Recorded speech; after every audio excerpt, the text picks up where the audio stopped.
No cell phones, no GPSs, no radios. We had a AAA map of Baja.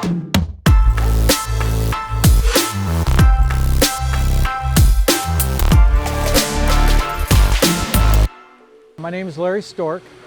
In 1972, Donnie Prim and I started Unique Metal Products. Not long after we started business, Donnie and I and another good friend of ours, Bob Leffler, decided we wanted to ride our motorcycles down to the tip of Baja and back.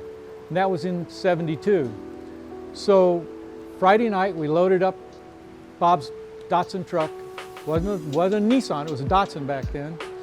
And we drove down to San Felipe, spent the night on the beach, gave some local kid $20 to watch our truck for the week, and took off for the tip of Baja.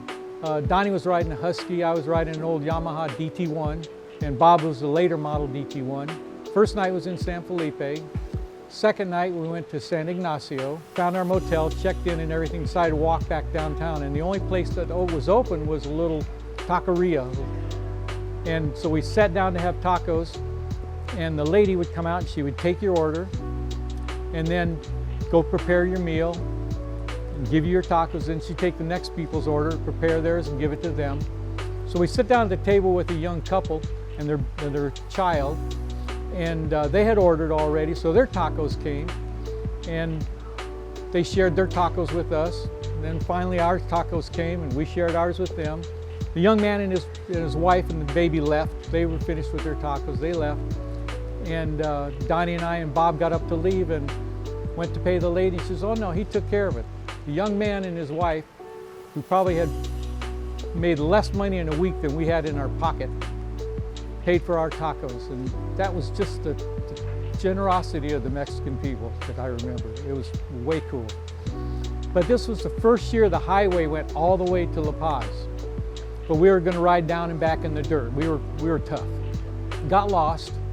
So we got down to someplace, I don't know, some little town. It was getting late, and we asked the local guy there if we could get some dinner someplace, and he goes, yeah, come on here. Next thing we knew, we were sitting in the front room of his house. His wife was fixing us dinner, and probably the best meal I've ever had, because we were starving to death. We left there and got on down to La Paz, spent the night, and decided to go to Cabo. Had to go all the way to the tip. So we rode down to Cabo and stopped in a little fishing village. Cabo was nothing. I mean, literally a fishing village. There was one kind of semi-hotel there, and we got some lunch, but you could see there was construction starting all over the place. And Donnie was saying, this place is going to be big someday. This is going to be huge. And so we had a taco and a beer or something, and started back for La Paz, and Bob fell off his motorcycle, broke his foot. So we got back to La Paz, it was late at night. I went down to the drugstore, not knowing any real Spanish. I managed to find some stuff to put on his scrapes and burns and stuff, and a bottle of tequila. When we put this white pasty stuff on his scrapes and burns. Yeah, I think it was for people. And wrapped him up, put him to bed.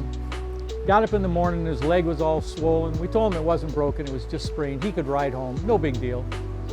So we ended up, couldn't put his boot on, so we duct taped his boot onto his motorcycle, and he had a house slipper, so we duct taped his house slipper on his foot, and we kick-started his bike for him in the morning. And that was the only time we had to start it, because after that we made him start it himself. So he'd hop along on one foot, and throw his leg over, and pop the clutch, and off he'd go. We were coming back on the highway because Bob couldn't stand up on the pegs with his broken foot. So we were riding the highway back up. But our truck was in San Felipe on the wrong side of the peninsula. So Bob and I stayed on the highway and rode into Ensenada, and there was a guy in Puertecitos with an airplane. And Donnie was talking to him and happened to share the story that they were both heading for San Felipe. And so Donnie took off on his bike, and guy flew over him, kind of buzzed him, wagged his wings at him, and flew on into San Felipe. And Donnie pulled into the hotel, and the guy had a beer waiting for him. But anyway, got to San Felipe. Bob and I went to Ensenada, spent the night. Got up in the morning, we decided we were going to meet in Tecate at the border. So we drove to the border, got there within about half an hour of each other. No cell phones, no GPSs, no radios. We had a AAA map of Baja, and that was how we went down and back. But to me, that was a story I'll always remember, because it was really my first adventure in Mexico. Hey guys, I hope you enjoyed that story. Now, if you've been racing for a while and would like to share your story, please reach out to us in the links provided and help us achieve our goal of spreading racing stories to those outside the race car.